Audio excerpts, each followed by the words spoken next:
ஜெய் ஜம்புகுலம். குரு வாழ்க, குருவே துணை. அனைவருக்கும் வணக்கம். நான் சுமார் 6 மாதங்களாக ஜம்புதாஸ் அடிகளாருடன் பழகி வருகிறேன்.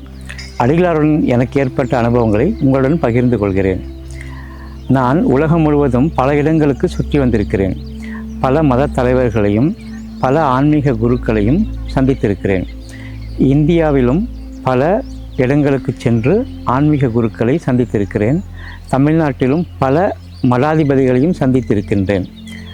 அவர்கள் வயதில் முதிர்ந்தவர்களாக இருந்தாலும் அவர்களிடம் இல்லாத ஆன்மீக அறிவை நான் அடிகளாரிடம் கண்டேன். எனக்கு சந்தேகமாக இருந்தது, இள வயதிலேயே இவ்வளவு முதிர்ச்சியா என்று. பிறகுதான் எனக்கு புரிந்தது, ஆதிசங்கரர், திருஞான சம்பந்தர் போன்றவர்கள் இள வயதிலேயே ஆன்மீக ஞானத்தை பெற்றிருக்கிறார்கள் அல்லவா? அதுபோலத்தான் அடிகளாரும் இள வயதிலேயே ஆன்மீகத்தில் மிக உயர்ந்த நிலையில் இருக்கிறார். அதனால் அவருடன் எனக்கு ஏற்பட்ட அனுபவத்தை அடிகளாரும் நானும் என்ற தலைப்பில் உங்களுடன் பகிர்ந்து கொள்ள விரும்புகிறேன். நன்றி, வணக்கம்.